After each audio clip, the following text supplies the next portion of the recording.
Morning.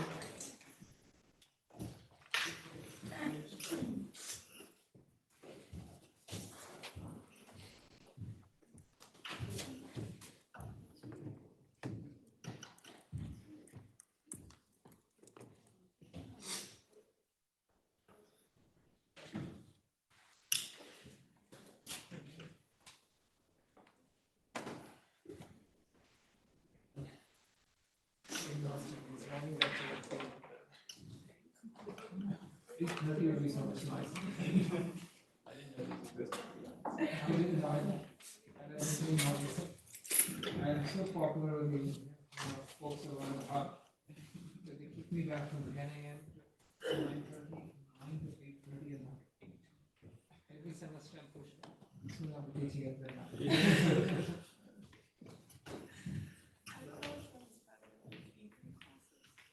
I like the 8:30 classes. No, it's kind of early, but like 8 is a bit too early.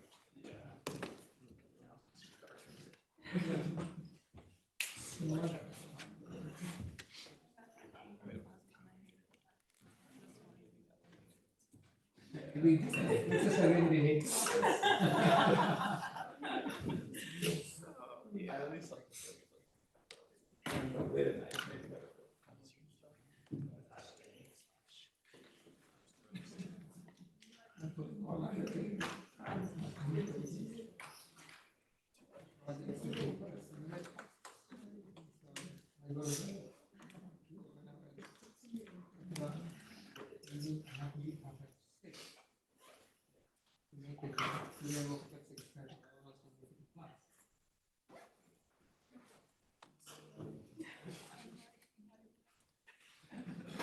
I go to life. Yeah.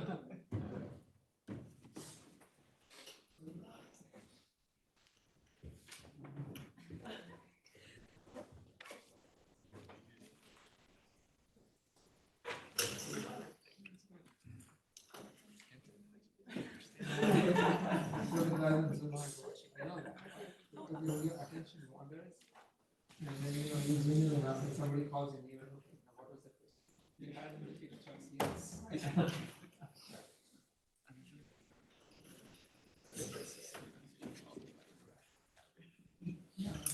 People just I forget to zoom in not in class. Like paying that. Yeah.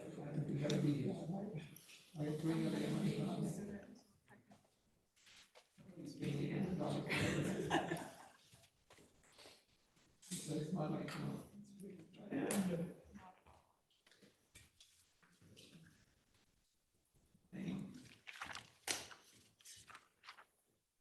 store my PS for the next one. I have to go to the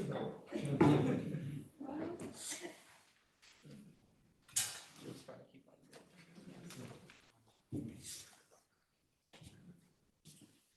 Folks, please sign up for the attendance, Pokemon attendance. You might have or might not have gotten the notice. We actually did a little analysis of how your quiz scores compared to last semester when we didn't have Pokemons. And there's something like a 1 or 2 point difference, which sort of turns on right after the Pokemons began getting called out. And the gap is increasing over time. So either I'm becoming a better teacher, which I believe is not the case, or you're all a better bunch of students, which I believe is not the case statistically, or identical to the students from last semester, which means that something else must be the cause. I'm attributing it to the Pokemons, so we're staying with it.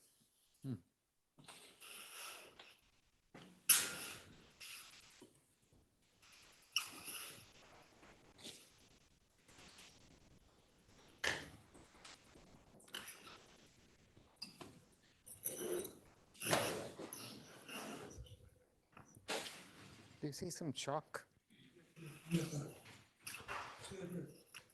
The most. Aha.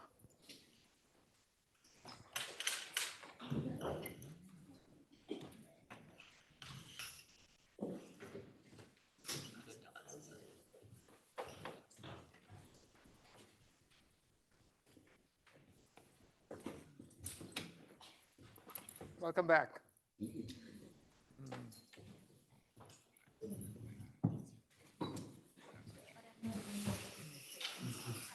Okay, I need a Pokemon to begin with.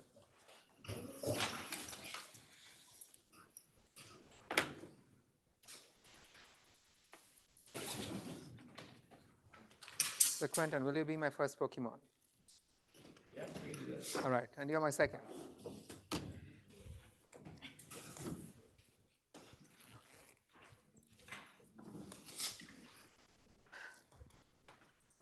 So, morning everybody. Usual story, laptop shut. I won't ask you for your name tags because if I don't know your name by now, I'm not going to know it. Actually, get your name tags out anyway. It helps, right? And let me begin with a question. Now, this is stuff going back to way back when, right? And Pokemon number 1, Quentin, this is yours. I have a multi-class classifier. This is my network. And it outputs P of class given X for every class, right? And then you have your target class, you can call this C prime. What is the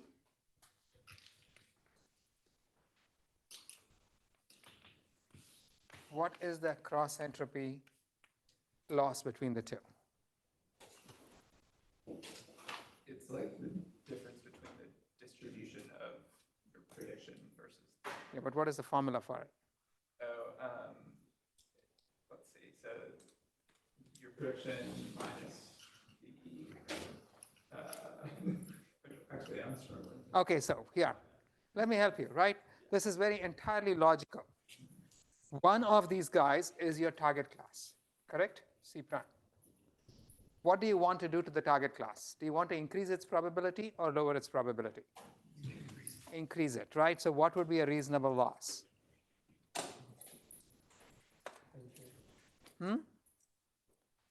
Just increase it, right?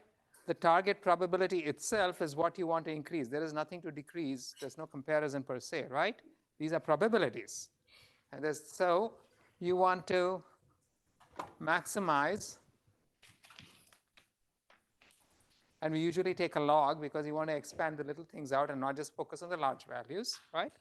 So it would be maximizing log of P of C prime given X, your parameters. This is what you're going to be maximizing. What would you minimize?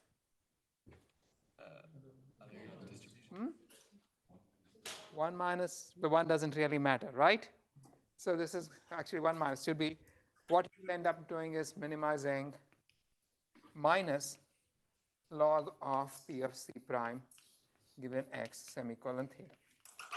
This is your negative log probability. Make sense? Right. You don't have to think hard about it.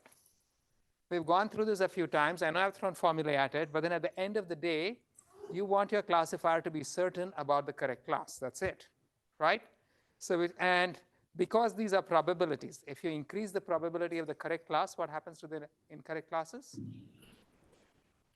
They have to decrease because, when you increase, the probabilities are getting sucked up from one another, right? So you basically, this is it. This is your cross entropy loss. You are maximizing the probability of the correct class, period, right? And consequently, what is the derivative of your loss with respect to the output? So let me call this output y. Y actually represents an entire probability distribution, correct? What is the derivative of the loss with respect to y? What is it going to look like?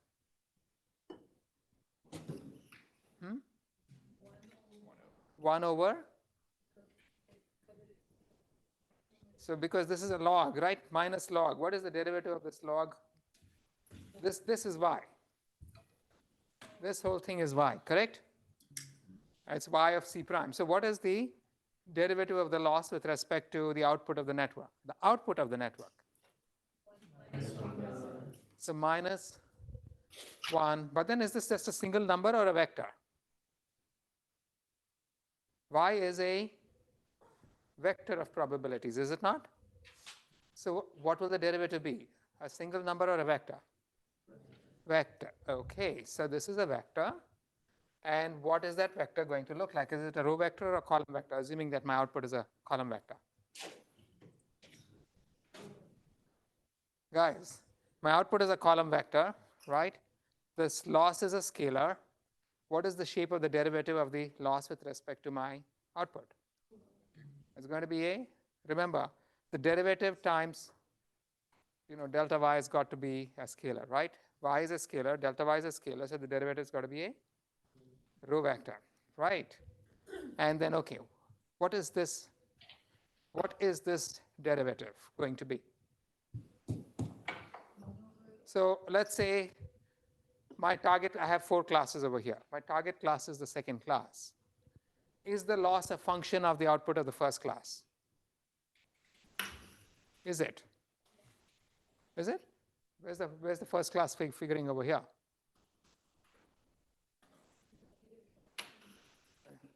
Is it there at all in this one? Does this for Pokemon 2 is the first class figuring out here? Okay, so what is the derivative of the loss with respect to the? So this is going to be 0 for the first class, right? It doesn't figure over here. 0 for the third and 0 for the fourth. They all don't figure in the loss. The only term that figures is, so it's going to be the specific term that, yeah, so, and it's going to be what? 1 over p of c prime, right, given x. But don't forget the minus, because there's a negative loss, right? Negative log likelihood. You're minimizing. And it's literally telling you that anytime the derivative is negative, are you trying to increase that value or decrease it?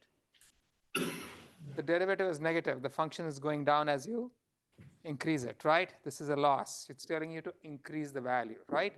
So this derivative is literally telling you that the correct thing to do is to always be increasing the probability of the correct class, right? Pokemons, that makes sense. Okay, so is this making sense to all of you guys? Guys on Zoom, did that make sense to you? Is there anybody? Yes. Okay. Now this is very important, again, that derivative of the loss with respect to the target is going to be a vector of zeros with just a term, which is non-zero, and that one term is going to be minus of 1 over the probability assigned to that class by the network, right? Very simple. Now, I'm going to expand this to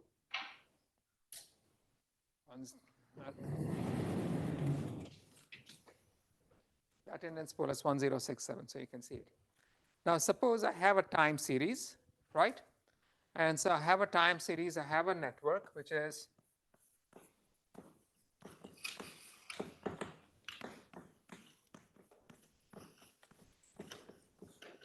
and it's outputting something. So this is y0. These are all vectors. At each time, it's outputting a probability distribution over all of the classes, right? This is a time series. And now if I tell you that the target sequence is, C0, C3, C1, C7.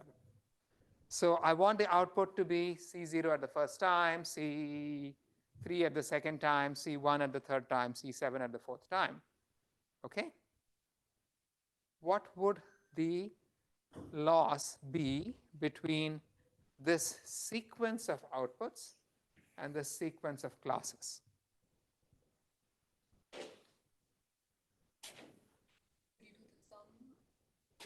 Yes, you guys, Joshua, Colton, what would the loss be?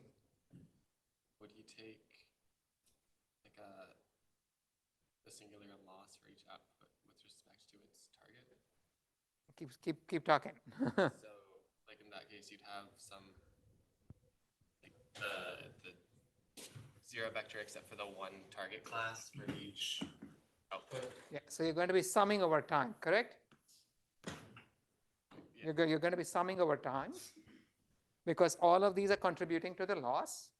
And at each time, you're going to be computing this loss. which is going to give you, there's always a minus, and there's a log, and this is going to be y t of ct, meaning whatever the target class was at time t, computed, read off the probability distribution output at time t. Again, did this make sense? Yes, Chetan. And that would have the property as like as you go more in time, the losses, the value of the loss is smaller, or like It's going to get larger because it's negative log, right? It's going to. the derivative is smaller because it doesn't change from the previous. We can't really make any statements about the derivative. The only thing we're saying right now is that first, we agreed on this principle, did we not? So we agreed on this guy, that this term here, the negative of the log is a loss. If you're making one prediction and there's one class. This we agreed on, right? If we did, just raise your hands. So I know. I'm waiting for you guys to raise your hands, right? And some of you didn't. Why didn't you agree on that? Because we understand. So Tom, did you agree? Okay, raise your hands when I ask you to. Otherwise, I will come and ask you, right? So given this, when I just expand it out and say that instead of having a single instance, I have an entire sequence, then it's basically just the sum of the losses at each time, because there's a target class at each time, right? And so that's simply going to be the sum over time of the negative of the log of the probability assigned to the target class at each time by the network. I have a question. Yes. The two equations, they just seem to be a negation of the other. I don't know if that was the intention. Because one is for the two equations you showed, one just seems to be a negation of the other. Was that the intention? So down here, one was a maximization, the other is a minimization of the negation. Did that answer your question? Yeah, but you said the first one was for the target class, and the second one was for the other classes. So, but I don't see that this is also for distinction. the target class. This is always for the target class. I just negated this instead of, when I want to maximize this log probability, I minimize the negative log. Okay. Both are C prime, right? That's all I'm doing. There's nothing particularly sophisticated going on. Everyone with me? Okay. Of the 270 students in class, today we have something like 100 people in class. So post last classes, poll attendance in this classes as well, yes. So is the loss just the sum, the negative sum of all of the probabilities assigned in each time instance? Yeah, that's it. Just that That's about it, right? So the loss is just the negative sum of the log probabilities assigned at each time. So far so good. Everybody with me? Okay. So I'm going to sort of, why on earth?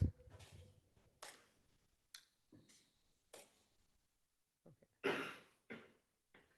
I'm not going to, so this was the problem that we were speaking of in the last class. You have order aligned predictions, but which are not time synchronous. We have to figure out how to make these order aligned predictions. And the first question was, how do we perform inference on such a data, right? And then how do we train such models? And for inference, we just looked at a solution. We'll look at other kinds of solutions, right? Partially addressed. And we were looking at how do we train such models. And specifically, we saw that if we were given the time stamps of each output, then you're simply going to be computing the negative log probabilities of the target classes, B, E, F, and E, right, in this case. And that sum of those 4 negative log probabilities is going to be your loss. But then, when you do so, what is happening is that you're ignoring all of the intermediate outputs which also carry valuable information. And so we repeated the labels.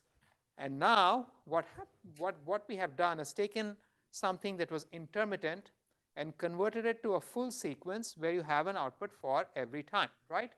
And so as a result, you're going to have a target class at every time, right? And your loss It's just the sum of the log probabilities assigned to the target class at each time. Everyone with me? Okay. But the real problem was this, and so when you compute the derivative of the loss, then the derivative of the loss with respect to the output at any time, this is at any particular time, the derivative of the loss is just the vector of zeros except -1 over the probability assigned to the target class at that time. With me? Okay. The problem was no alignment was given, right? And so what we did was we guessed it. We started off with an initial estimate for the model. The initial estimate for the model allowed you to align the inputs to the compressed sequence to the input. And what was the algorithm we used for it? The Viterbi algorithm. I did a really bad job of explaining it day before yesterday, but that's my excuse is that I hadn't slept. But anyway, I can go over it again over Piazza if you want, but it's not particularly key. What we're going to talk about today is more important. The Viterbi algorithm is easy enough to understand on your own. So the idea was you guessed an initial alignment, then you trained the models with it, and then you updated your models, and then you guessed an alignment again, right? You could do this in any which way. Here's your first part.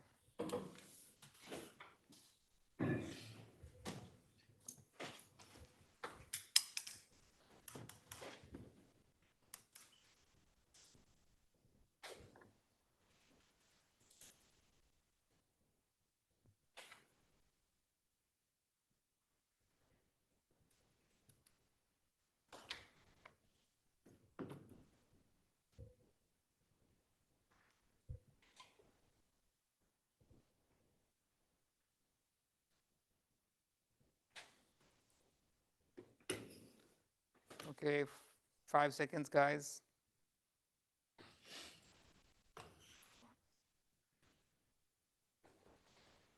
All right, time's up. Pokemon shift tree, what's the answer to the first one? I think it's true. It explicitly estimates the alignment of each training instance and computes the divergence of the estimated alignment. True or false? True. True, yes. Yeah, I'm asking the rest of the people in class. True or false? True, right. Second. Okay, Pokemon slacking. What is the answer to the second one? Slacking, sleeking. Sungju-oh. Absent, okay. Pokemon Ivysaur. What's the answer to the second one? Ivysaur. Absent, okay. Pokemon Skeptile. True. True? Okay. The second one, is that true or false, guys? True? Okay, perfect. So here you go. It requires re-estimation of the alignments every iteration. Perfect. Now, the problem we saw with this approach was that it really depended on the initial guess. If your initial model was crappy, you're going to start off with a crappy alignment. You're going to learn rubbish, and then you're going to keep sort of building on rubbish. And although in principle you will end up at a local minimum, that local minimum might be really bad, right? So what was the alternative to this? The alternative was, instead of guessing the alignment, let me not take any guess as to pick a particular alignment. Let me consider them all. That way, even if your model is bad and leads you to improper alignments, you are still going to be giving some weight to the correct alignment, however small that might be, and that's going to drag you towards the correct solution, right? And so, again, recap, here's what we did.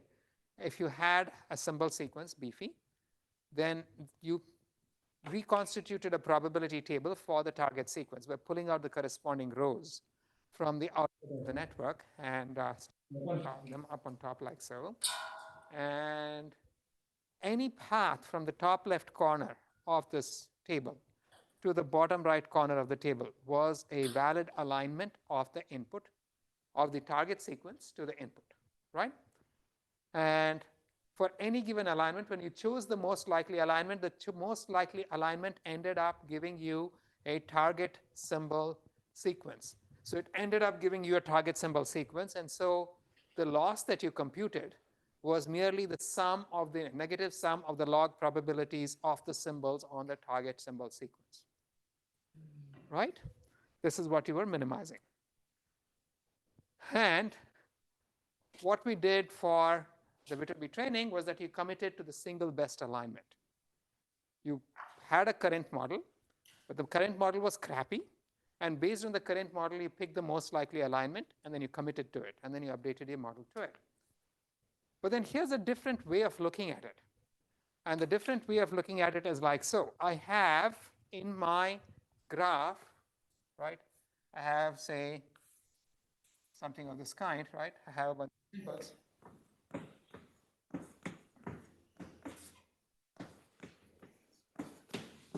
And if I began from here and ended here, every path is a valid alignment of the input, right? And how many paths exist?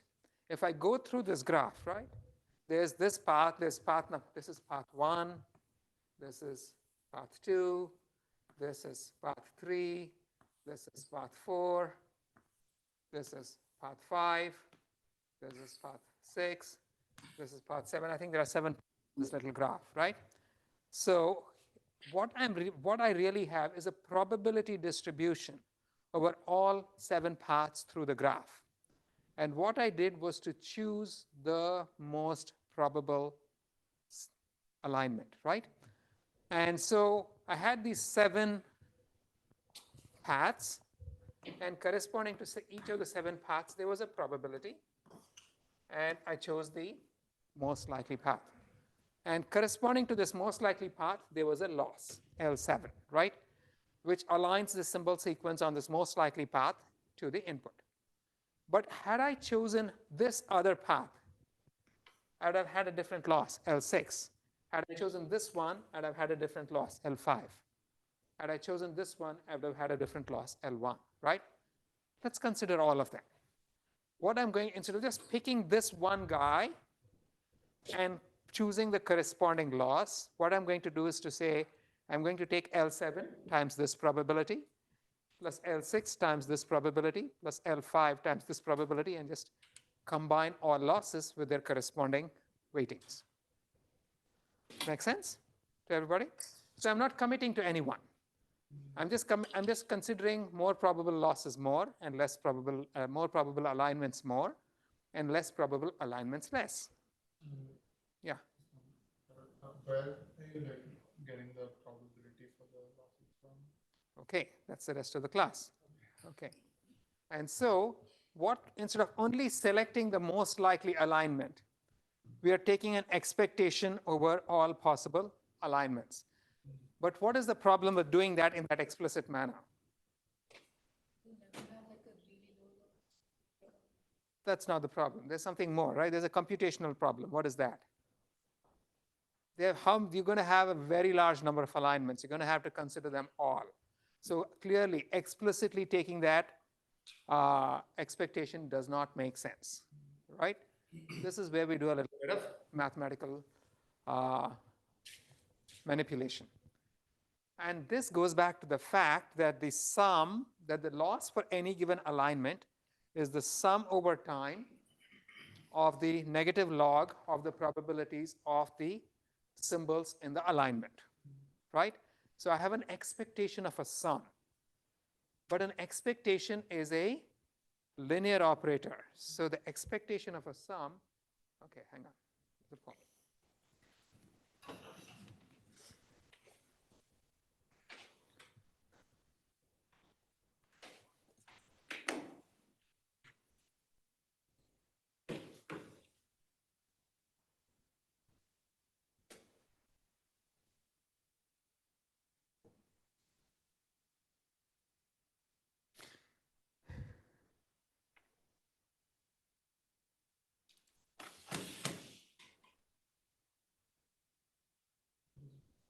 Okay, 5 seconds to go. And the Pokemon coming up is Pokemon Electabuzz. So Pokemon Electabuzz, what's the answer to the first question? Electabuzz. Okay, the polls are not posted. Okay. So does somebody else want to answer that first question? True, okay. Electabuzz is missing. Pokemon Pinnacle, Jaime. Second question. Pokemon Pinnacle, also absent, okay. Pokemon Spearow, what's the answer to the second question? Yunjin Na, absent, okay. Pokemon Abra, Jiyun Park, what's the answer to the second question? False. False, okay. So the training without alignment computes the average divergence over all possible alignments. It does not require explicit alignment because you're considering every possible alignment, right? Now let's go back to this thing. How do you actually deal with the issue of the computational explosion? And that has to do with this. The probability, the loss for any alignment is simply the negative sum of the log probabilities of the classes on the alignment, right? The expectation of a sum is the sum of an expectation. And so I can kick this expectation operator into the sum, at which point it becomes a sum over time of the expected loss at that time. And so this becomes very beautiful. What I'm doing now is to sum over time like so. And at each time I'm saying, had this symbol, now I'm going to say, this is ba, this is e, right, this is ba, correct? And so I'd say, had this guy been the correct symbol over here, what would the loss have been, right? Had this guy been the correct symbol, what would the loss have been? Had this guy been the correct symbol, what would the loss have been? I'm going to consider the losses for each possibility, and then the total loss at this time is going to be, just the weighted sum. If this were the correct symbol, what is the loss? Multiplied by the probability that this is the correct symbol. Plus, had this been the correct symbol, what is the loss? Multiplied by the probability that it's the correct symbol. Plus, had this been the correct symbol, what is the loss? Multiplied by the probability that it's the correct symbol. And I just do that down the column, and then I go across time. That makes sense, right? We simplified the problem. We didn't actually sum over all of the possible alignments. By rearranging my expectation operator, I just summed over all the nodes in the graph.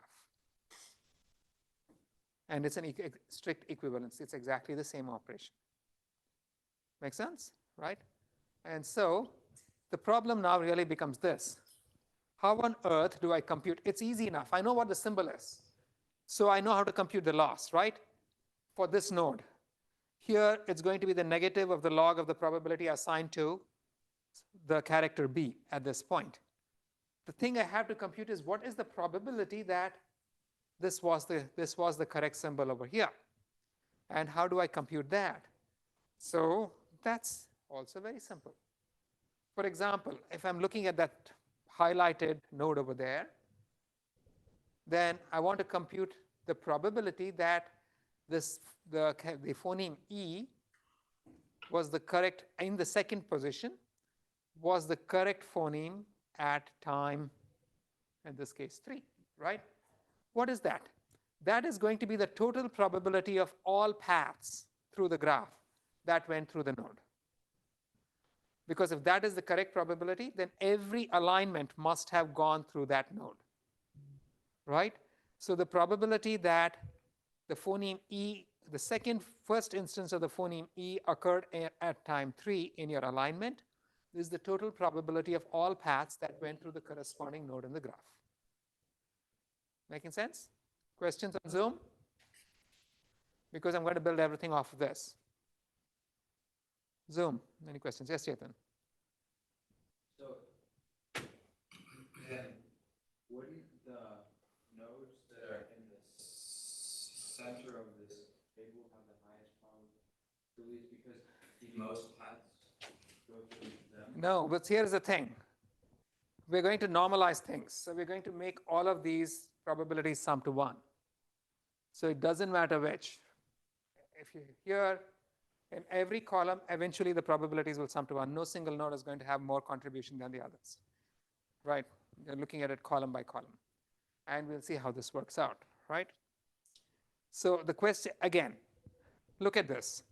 Either, this is your complete graph, right? So either this one aligns to the input, or this aligns to the input, or this aligns to the input. So these three probabilities must sum to 1. There's no other possibility, correct? And so whatever losses you compute over here, their weights are going to sum to 1. Similarly, at this time, either this one is in the correct alignment, or this one is, or this one is. So those three probabilities must sum to 1. So the total probability is always going to sum to 1 at every column, right? Okay. So how do you compute the probability of this graph? That's easy. That's my graph, right? I'm going to decompose it into two. I'm going to decompose it into everything that starts from the beginning and ends at that node, and everything that goes from that node out to the end. Okay? And so this is, I'm showing you the math below, but let's skip the math. You can just see this visually. This just makes sense, correct? And so this means that I can, using Bayes' rule, the probability of the graph in pink, is going to be the product of the probability of the subgraph in blue times the probability of the subgraph in red conditioned on the subgraph in blue, right? That's Bayes' rule. If I give you x and y, here x is the probability of the first subgraph, y is the second subgraph. The joint probability of x and y is p of x times p of y given x, right? Very simple. And now here's where, so this first guy, oh, come on.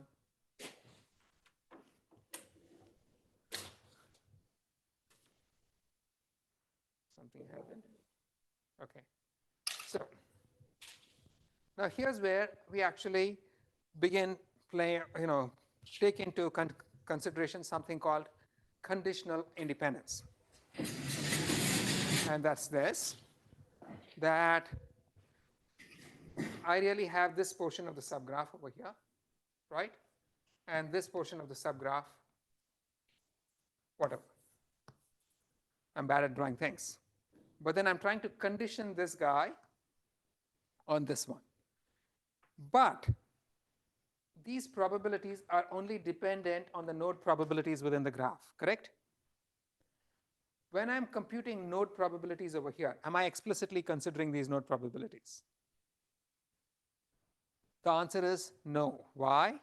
Because if I go back and look at my network is a recurrent network, right? I have some hidden states, and from this hidden state, there's some additional computation going on, which gives me the probability distribution out here, right? So, but this hidden state is the only thing that influences this guy. These probabilities do not, right? Whatever comes out here does not. And so the probability y1 that I compute is not dependent, has no information about the probability y0, correct?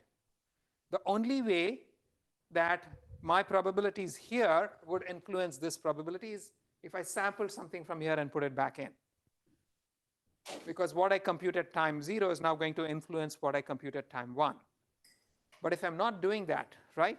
If I'm just looking at the computation like so, then the hidden state is directly dependent on the x, and the y's are dependent on the hidden state, right? The y's are not dependent on one another. There is no row, there's no dependence from y0 to y1 when I draw the dependency graph. That making sense to all of you? So which means that conditioned on the input, if I give you x, y0 is independent of y1. If I didn't give you x, they are not, because I don't know what the input is. So from y0, I'm going to have to infer something about h, and then I'm going to have to infer something about y1. But I've given you x, so I know h. Once I know h, y0 and y1 just don't directly affect or influence one another, right? So these are conditionally independent. What this means is that the red graph and the blue graph do not, the probabilities of the red and the blue graph do not affect one another. That make sense? right? And so if I'm computing the probability of, so this graph, I'm going to call the forward graph, the pink one. This graph I'm going to call the backward graph for reasons that will become apparent in a bit, okay? And so I'm going to call the total probability of the red graph, which ends at phoneme E at time 3, as alpha 3E, or more generally, the subgraph that ends on the rth row at time t is going to be called, the probability of the subgraph is going to be called alpha TR, right? And the probability of the subgraph that begins from the rth row at time t is going to be called beta TR. And the total probability of the entire graph is going to be alpha TR times beta TR. Make sense to everybody? Zoom, any questions? Zoom, questions?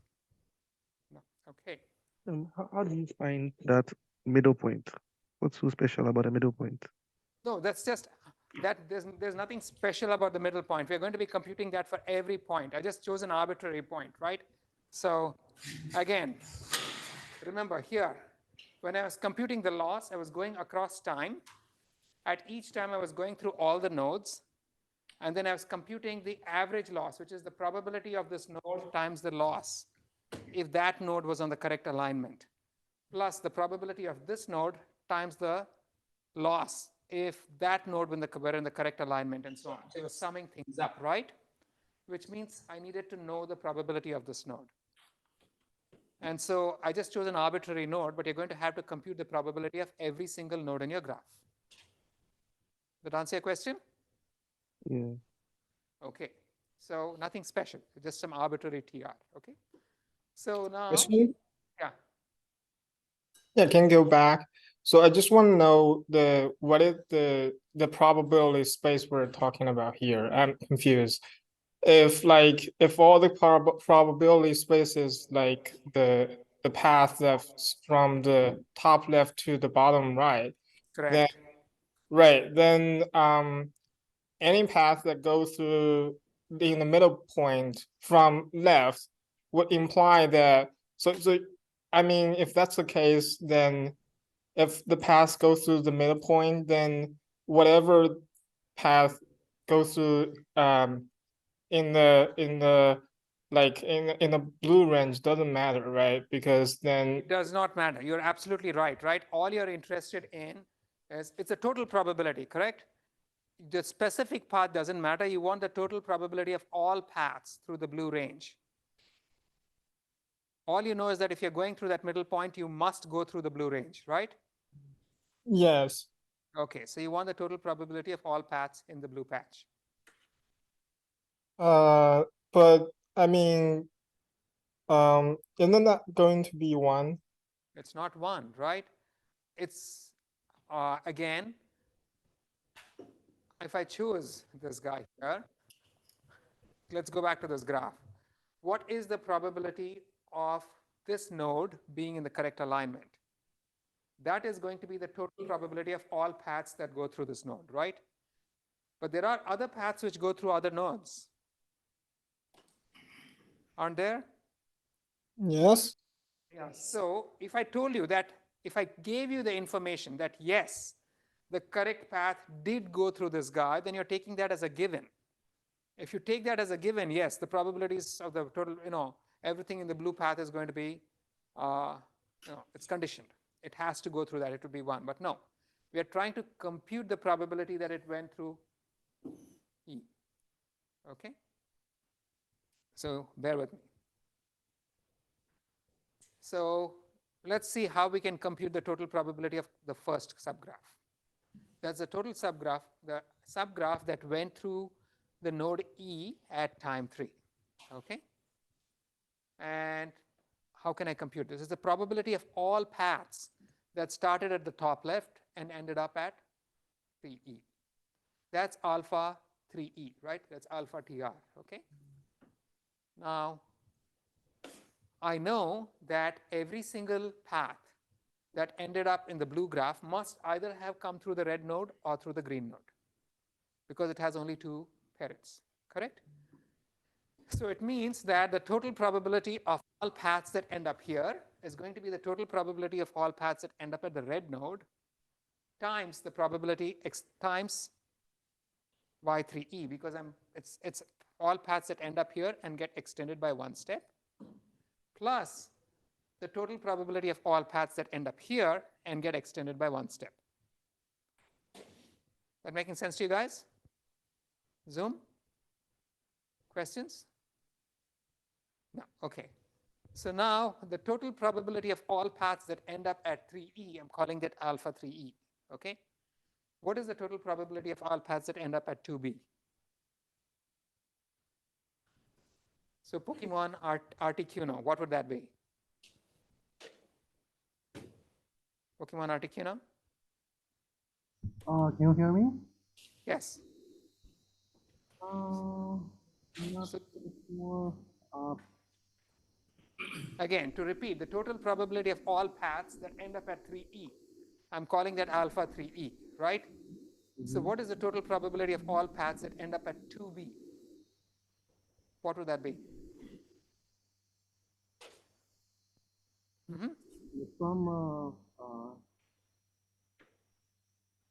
Okay, somebody else? Someone want to help him?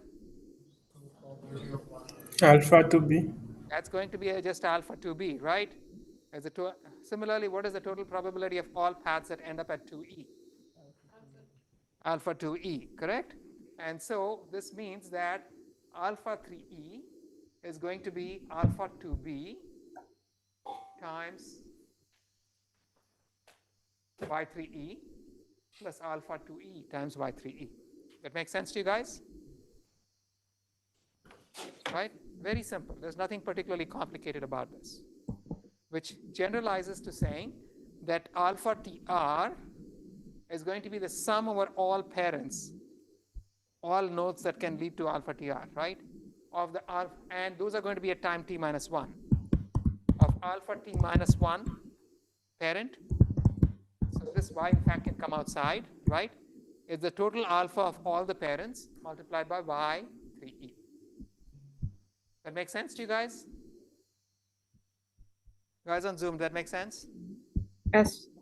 Yeah. Beautiful, right? Very simple. And so here's how I can do this. I can compute this alpha. Now that you know how this happens, I can compute this alpha for every single node in the graph. And this is how I would do it. So the alpha tr is the sum over all parents of tr of the alphas for the parent times by tsr, right? So simple. So again, observe that in this case, you're summing the alphas at the previous time for all the nodes that can lead to the current node. And then you're multiplying that sum with the probability at the current node, okay? So let me go back and show you how this whole thing is done. There's an algorithm on the slide, but let's just do this with pictures. Let's consider time 1. At time 1, there's only one node that's allowed, right? And that's going to be the top left node. The rest of the nodes are not permitted, which means that the total probability of the alpha is going to be y0b at the top left corner, and the rest of them are going to be zeros because the rest of them are just not allowed, right? Make sense? And so you can just assign the alphas at the first time. Then I can take a step forward, and then I can just simply use this formula where for every node, I just go down this column. And for every node in the column, I sum up the alphas for the parents and then multiply that by the node probability, right? And so now I've computed the alphas for the second time. And then I can take a step forward again, and then I can go down the column, and for every node in the column, I can sum up the alphas for the parents of the node, and then multiply that by the node probability. In this case, there are only 2 parents. There will be other situations where there will be more parents, right? We'll see that also. And then I can move on, right? And so I can keep computing this till I compute the alphas for every node in the graph. Right? Is this making sense to you guys? The pseudocode, I'm not going over code because code. Do you mind shutting your laptop? If you really need to work on your laptop, guys, go outside, finish your work, come back in. Okay. I do not want to have to repeat this again in every class. All right, so I have some pseudocode, and I don't really need to go through it. I'm sure you can figure it out. Basically, we are going from left to right. At time 0, we've just assigned the alpha to the top left node. The rest of the nodes have alpha 0. Then I'm just going through time. At each time, I'm going down the columns, and at each node, I'm just summing up the alphas for the parents and multiplying it by the node probability, right? Easy. And I'm done. This is a very simple algorithm. And the number of computations I'm going to do in the worst case is going to be t times n squared, whereas the n is the number of rows in the table. A question, please. Yeah. Yeah, what we really need is the alpha 8y. There's something, I can't hear you. Can you repeat yourself? There was an echo. Could you please repeat that? I said that what we really want is alpha 8y. So, But why are we computing all the alpha? I mean, if you just want alpha 8y, why not do recursive algorithm doing, we from don't alpha want 8y? we don't want just alpha 8y. We want alphas for every single node. Why? Because remember, in my example, I was literally looking for the alpha at 3e, correct? So what we are trying to do is so going back to my graph out here, for every single node in the graph, you're going to compute the total probability of all paths going through that node, right? And that total probability has two terms, the alpha and the beta. So which means that you need the alphas for every node in the graph. Okay, sorry, thank you. Right? And similarly, I need the betas for it. And so that's my so-called forward algorithm, which allows me to compute things all the way to the end. And alpha 8e is the total probability of all paths that ended up at e at time 8, which is going to be the total probability of all alignments of BFE to the input. That's the probability of BFE, basically, right? All right, anyway. Now, here's the other thing. Now, the second portion that I need, so the first time I'm going to call this the forward probability alpha TR. I know how to compute it for every single node in the graph. In one pass through the graph, I'm going to compute everything. I'm done, okay? Now I need to know the second term. How am I going to compute the backward probability, which is the probability of the blue subgraph? Okay. Now, how would you do this if I asked you to do it?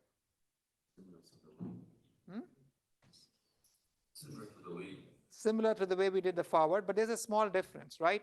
That node was part of the graph going forward. It's not part of the graph going backward, and this can make things a little complex, right? So here's what I'm going to do. I'm going to just include the node in the graph. So that's if I include the node in the graph, that's going to be the total probability of all paths starting from that node till the end. And then once I've computed that probability, I can divide by the probability of the node in the graph and get rid of it. Right? So this is a computational efficiency thing, right? If I include this, then I can compute the total probability of all paths from that node to the end, and I divide it out. No biggie, right? And once I do so, then I can compute the probability of all paths starting from Y3E till the end of the graph. That I'm calling beta 3E, okay? Now let's look at what happens here. Any path going from Y3E to the end must either go through Y4E or through Y4F. Only two possibilities, correct? What is, now again, the probability of all paths from Y3E to the end, I'm calling this beta 3E, right? Now beta 3E, using the same logic, is going to be Y3E times the probability of all paths from here to the end plus Y3E times the probability of all paths from here to the end.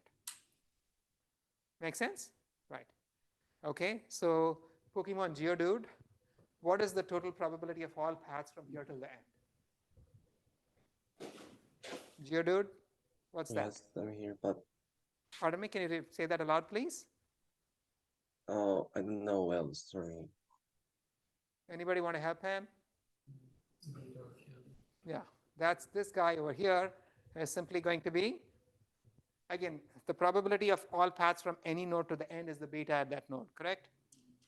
That's simply going to be beta for E, right? What about this one? The total probability of all paths from Y4F to the end. Pokemon Exploud, what is that? Yishuan Yin.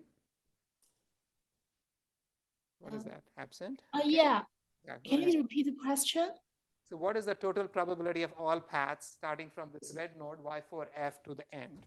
Y4, what IF and then is Y5F plus Y5I1? No, but in terms of the notation we just said, right? Because we just said that the total probability of all paths from Y3E to the end was beta 3E. So beta 3E, we agree, is going to be the Y3E times the total probability of all paths from here to the end, plus Y3E times the total probability of all paths from here to the end, right? So what is this guy over here? What is the total probability of all paths from here to the end in terms of betas? It's beta 4F. Beta 4F, right? And therefore, I can just write that beta 3E is going to be Y3E times beta 3E plus, sorry, this should have been beta 4E.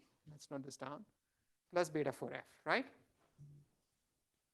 So that makes sense? And that's easy, right? And so this gives us our algorithm. The beta hat, which is including the node, is for at any time is the probability, basically the probability of that node itself, right? Times the sum over all of its successors of the betas for the successors. Make sense? Right. And so this gives us our nice little algorithm. I'm going to start from the end, and I know that the bottom right node is the only valid node. So the beta for the bottom right node is simply going to be Y8E. The rest of the betas are going to be 0. Okay?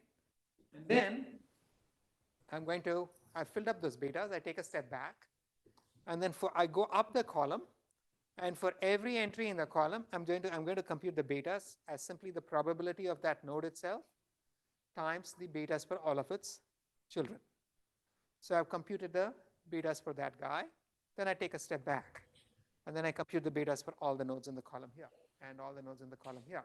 And so at each time, all I'm doing now, observe that I'm going backwards from the end, which is why we call it the backward probability. At the very end, the beta for this node is Y8E. The rest of the betas are set to 0. Then I keep going backwards in time at each point to compute the beta for any node. I'm going to compute the beta for all the nodes in that column. And the beta for any node is going to be the probability in the node plus the sums of the betas for all of its children. Very trivial, right? I don't need to give you a code. You guys can write code. The visuals tell you exactly what to do. And so once I'm done, I'm going to have the betas for all of the nodes in the graph, right? I have the betas and alphas for everything now. I've done the forward algorithm. I've done the backward algorithm. But the betas, the way I computed it, I actually factored in the node probability. But I didn't want the node probability to be part of the computation, right? We just included the node because it was convenient. It gave us a simple algorithm to compute things backwards. But once you've computed the betas, you can divide by the node probability itself to get rid of the excess node probability, right? Again, the reason we are doing this final division was what we really wanted was this guy with not including the node, but then we added the node just to make computation more convenient. And so then you're going to have to divide by the node probability to get rid of it. That's it. And so that gave us this.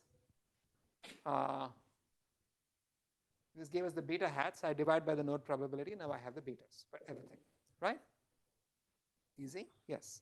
So just to verify, by adding that Y E3 node, that's that's how we factor in the node in the Backward, yeah. backward, but then we just take that out so that we don't.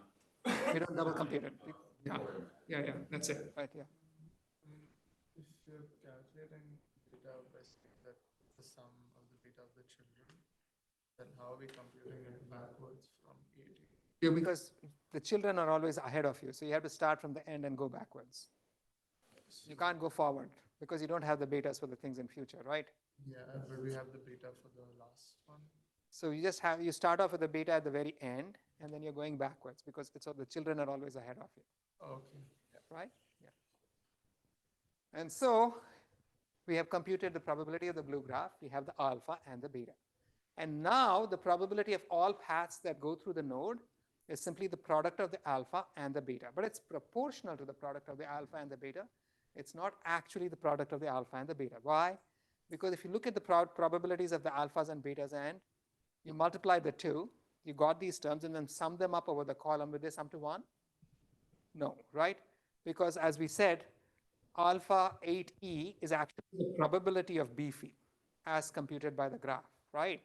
So what we really need to do to convert this to a probability is you go down the column, you multiply alpha and beta, and then you divide by the sum of the alpha beta products down the column. And so here's what you would get. Once you've done the forward pass and the backward pass, you would have the alpha, beta, and betas for every node in the graph. So you're going to multiply the alpha and beta here, the alpha and beta here, the alpha and beta here. You're going to get 3 terms. Then you sum them up and normalize so that now those things end up being equal to 1, right? Summing to 1. And I'm going to call that gamma. That's a gamma TR. Right? So computing these gammas, this gamma is now the probability that if this input corresponds to B phi, it gives me the probability that the rth symbol aligned at time t. Right?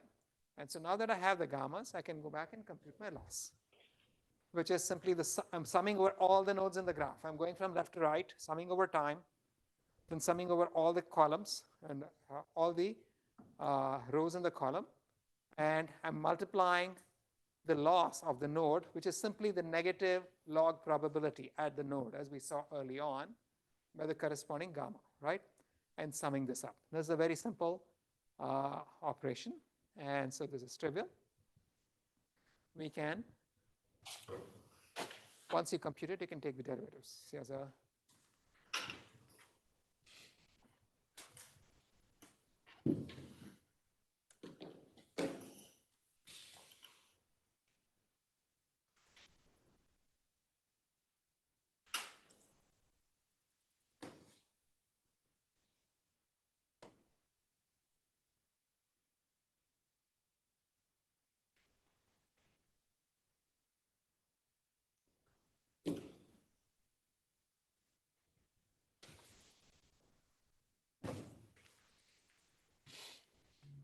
okay, time's up. Pokemon Ponita, what's the answer? Is the first statement true? Janet, is that first statement true? Yes, it's Okay, thank you. And Pokemon Puchiana, that's Chetan. Is the second statement true? Also true, okay. And so the forward-backward algorithm is used to compute the a posteriori probability of aligning each symbol in our compressed reduced sequence to the input.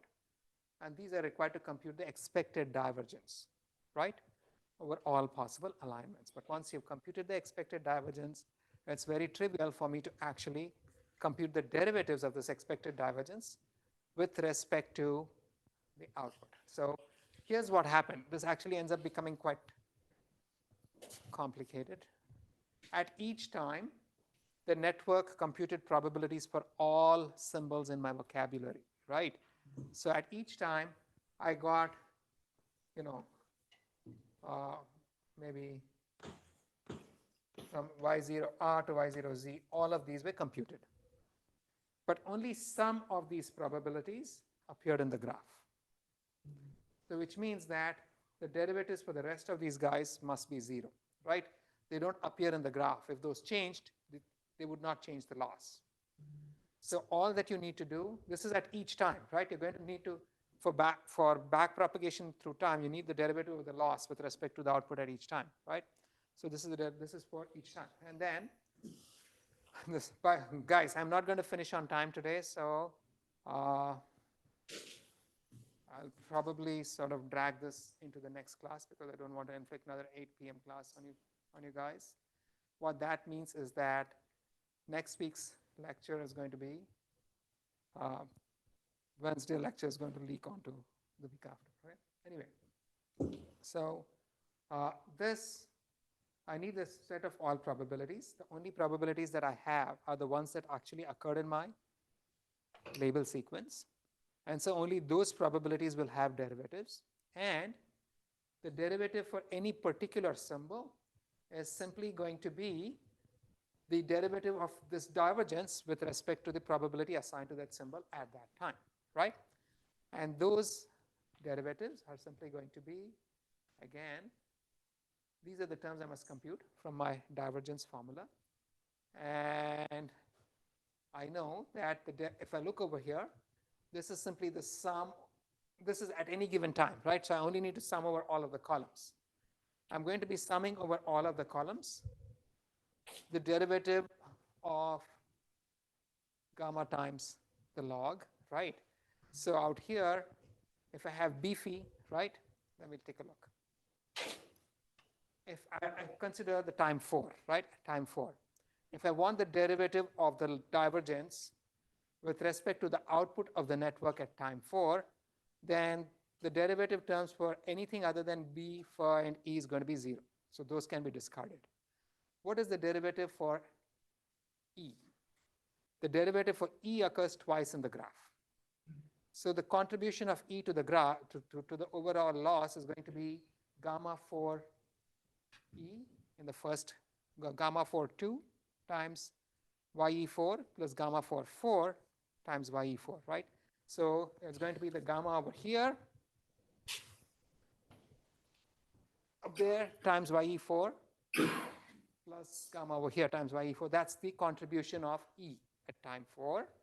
And so the derivative of the loss over here is simply going to be the sum of, okay, there are two terms. The derivative of, is going to be for any particular node, the derivative for that node is going to be gamma divided by y. We already saw that, right? Gamma is just a multiplicative term, plus the derivative of gamma times log y, again.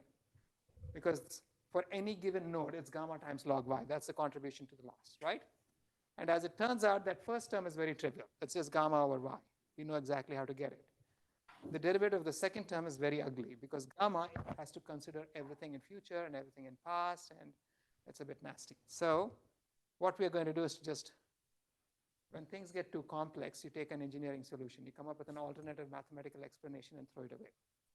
And so we decided the second term is kind of puzzling, can be complicated. So I'm going to say, instead of just trying to train my network to minimize losses in the usual discriminative way, I'm maximizing the likelihood of my data. And if you come up with this alternative explanation, then that second term can be thrown away. And then you're just left with the first term, which is the ratio of the gamma at that node to the probability of the node itself. That's for one node, right? But then if I'm really interested in the symbol, in the symbol y, I have to sum this over all the rows that include, the symbol E. Then I have to sum this over all the rows that include E. And so the derivative of the divergence with respect to the probability assigned to phoneme E at time 4 over here is going to be -1 over the probability, like the usual case, except now we are summing the gammas for all the rows that included E. Now, intuitively, what does that mean? Again, so let's say I had B phi, right? So out here, let's consider this node. You're asking yourself, had B been the correct symbol at this time, what is the probability of, what is the loss? That's simply going to be y of B at time 4, right? But then you want to multiply that by the probability that B was the correct symbol. So what you will do is to go back, go down this column, and find all the rows in which B happened and sum up their gammas, right? So it's going to be negative log probability of B multiplied by the sum of all the gammas for all the rows in which B happened, right? Similarly, it's a negative log probability of E multiplied by the sum of the gammas for all the rows in which E happened, and so on. And so when you compute the derivative, because you're throwing away the second term, it's going to be simply the sum of the gammas divided by the probability of E, right? That's it. That makes sense to everybody? Right. And so here's the overall training procedure. When I'm giving you an order aligned, but otherwise insufficiently informed training instance. I'm going to set up my network, typically a many-layered LSTM, initialize all the parameters of my network. Then using the parameters of my network, I'm going to compute my probabilities, like so, right? And then I'm going to create my alternate table, where I've just pulled up all the corresponding rows and created my secondary table where some rows might be repeated, right? And then from this one, I'm going to perform a forward pass and compute alphas for all the nodes in the table, and perform a backward pass and compute the betas for all the terms in the table. And then from those, I can compute the gammas, right, which is just the product of the alphas and betas. You normalize it across the column. And then I'm going to compute my divergence derivative for the output of the network at each time, where the entries are simply going to be zeros for all the symbols that didn't occur in my label sequence. And for the symbols that did occur in my label sequence, it's going to be the sum of the gammas divided by, or the negative of the sum of the gammas for the rows in which that symbol occurred, divided by the probability assigned to that symbol, right? And having done that, now I can just backpropagate this to train my network. So questions? Yeah. I didn't understand how we throw away the second term of the chain rule. Just like that. But like, why did we not like? You could compute it, it gets to be a lot more tedious. So it turns out that there's a perfectly valid mathematical explanation for throwing it away, so we do that. Is it because we're just working with probabilities that we don't need to consider? If you think of it as discriminatively training the network, then you need to consider it. If you think of it as maximizing the probability of your training data, you don't need to consider it. And so we choose the second explanation because it's easier. That's it. Right? Okay, so the story so far, sequence to sequence networks which irregularly output symbols can be decoded, right? Can be aligned using Viterbi decoding. Training can be performed by iteratively estimating the alignment by Viterbi decoding and time synchronous training, right? Or can be performed by optimizing the expected error over all possible alignments, which is what we did. But in all of these, we ignored a very key problem. And that is the business of repeating symbols, right? And consider this. I have a decode. So I chose an alignment. It's RR, R, EED. Is this the word read or is this the word read? Which one is it? We have no way of knowing, right? So how do you ensure that you can actually distinguish between the two? It's impossible from just this. So we're going to have to introduce a Q. Now observe that when I want to take this alignment and compress it to a reduced sequence, I do this by just eliminating repetitions, right?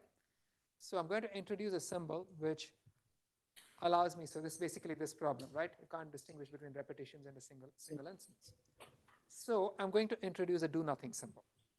This do nothing symbol literally does nothing. When you're done, it doesn't exist anymore. It's what we will call a blank. It's not a space.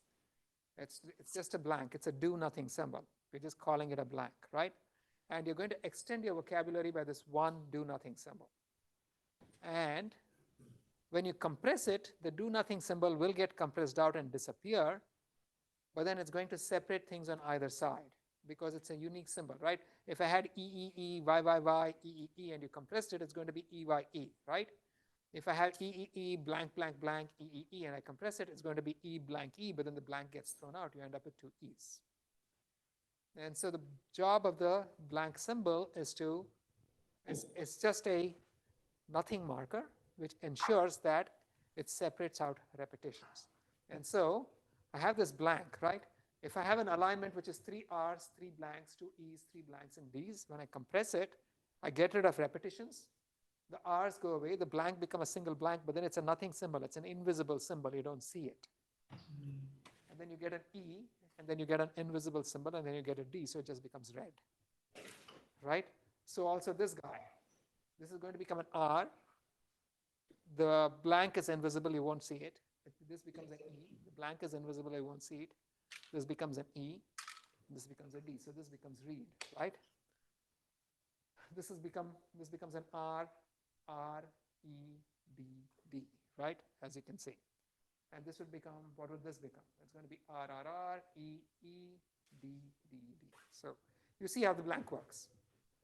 The blank is just like any other symbol, except when you print it out, you don't print it. It's an invisible symbol. It's a do nothing symbol, right? And by introducing this do nothing symbol, I've changed my problem. I've got rid of the problem of ambiguity of repetition. And so just to ensure that you got it, here's a little code.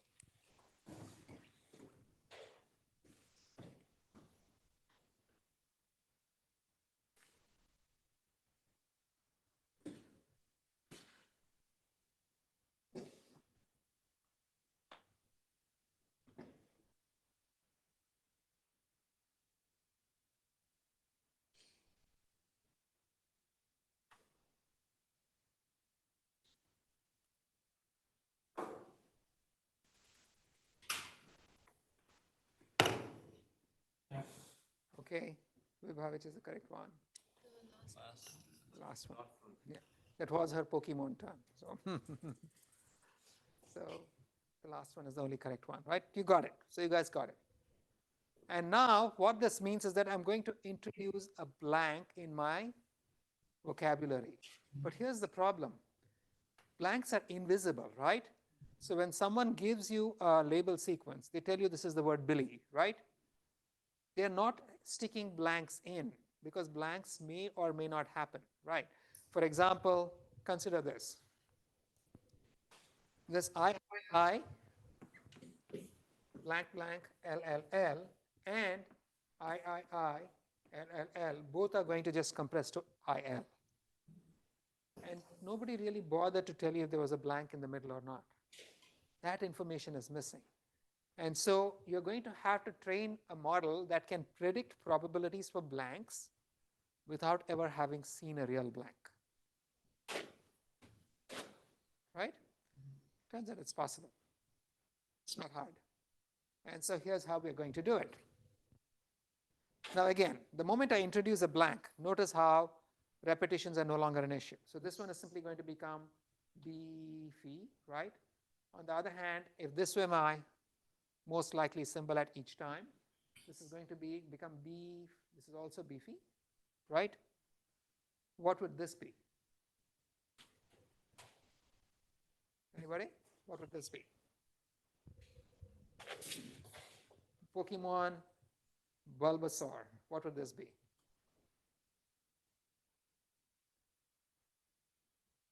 Pokemon Bulbasaur, Geon, absent, okay? Pokemon Charmeleon, Himbaza, what would this be? Charmeleon, also absent. Okay, Pokemon Nosepass, that's Quentin, what would this be? So it's going to be beef, then another, right, 2 Fs, easy. So now this was, so when I composed the graph, right, for beefy, this was how you composed it in the past. But now I'm going to have to change things. So earlier, here's what we had.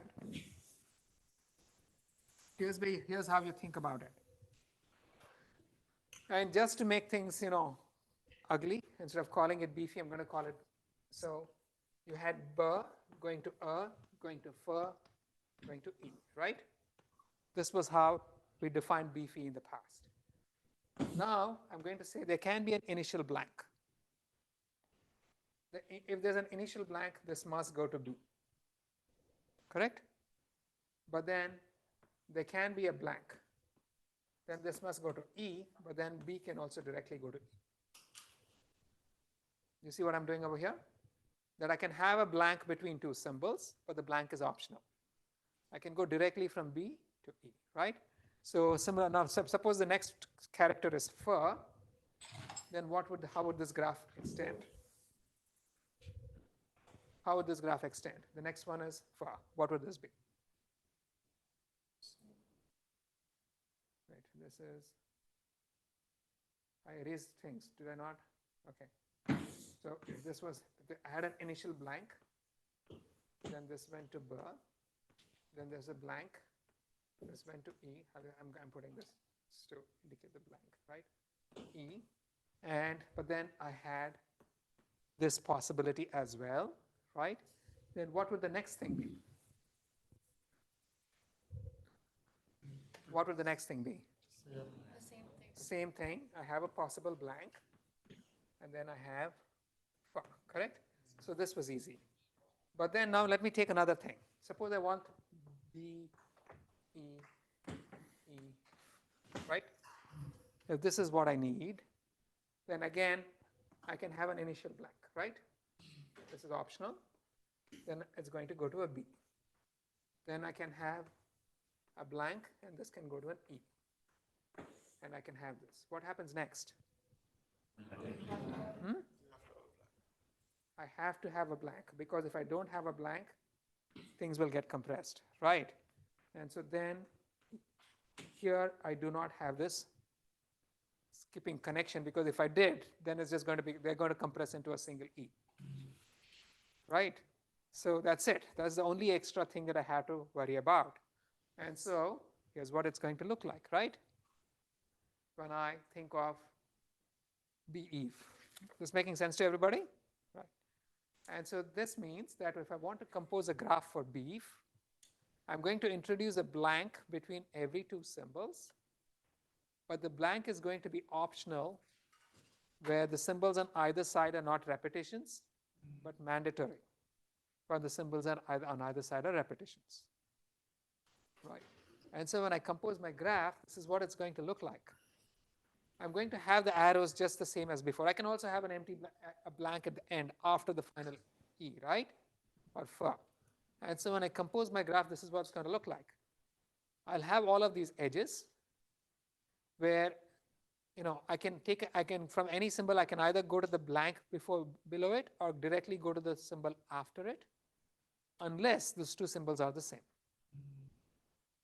This makes sense to everybody, the structure of this graph? So observe over here that in this case, from B at any point, I can either go to the blank and from there to E. Wait, from B I can either go to the blank and from there to E, or I can go from B directly to E, right? But from E, from the first E, I have no way, I can't really skip directly to the second E.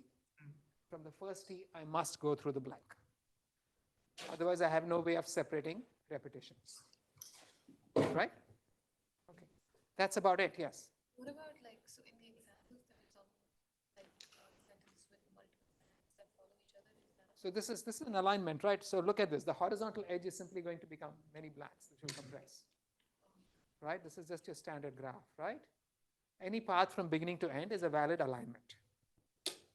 Any path from any node in the first column to any valid node in the last column is going to be a valid alignment. That's it, right? And so now this is easy. And I just observe that especially we have allowed a blank before the first bar and after the last. And skips are permitted across a blank, but only if the symbols on the either side are different. That's about it. And so here's what the forward algorithm is going to look like. Now I'm going to compute alphas for the first two nodes. And the rest of the alphas are going to be set to 0. Okay? Then I go from left to right as before, except that when I go left to right, I'm summing over all of the parents, and in the two E's, the second E is going to have only two parents. but the rest of the nodes will have 3 parents, and that's going to give me alphas going forward to beginning to end. And then same thing, when I'm doing my betas, I'm going to be setting my betas for the last 2 nodes in the graph, and then everything else is a 0 beta, and then I can just work my way backwards. And again, I'm summing the betas for the children, and some of the rows will have 3 children, some of the rows will have 2 children. And they're going to have 3 children if the next symbol is not the same. They're going to have only 2 children if the next symbol is the same, right? The blanks will always have, the rows, blank rows will always have only 2 children and 2 predecessors, because you cannot skip from a blank to a blank, right? That's about it. Nothing complex. You can actually look through the slides, you can look through the pseudocode, and it should all make sense. And so now here's how you'd set up your training procedure, which is you're going to set up your network, and you're going to include a blank in your vocabulary. And observe that although I have not explicitly represented blanks in my label sequence, I have given you blanks. I just didn't write them. Where did I give you blanks? Anytime there was a repeated symbol, there was an implicit blank between the two. Right? The fact that there are repeated symbols in your training data means that I have given you instances of a blank. I just didn't mark them. Right? And in other cases, it's a skippable blank. And so now I can just set up my network, and then I can perform a forward pass to compute all my forward probabilities. I can compute a backward pass to compute all my backward probabilities, compute my gammas just as before. I compute my derivatives, my derivative loss, and I can use these to train up mine. We'll stop right here. I'm 1 minute over. I apologize, but yes.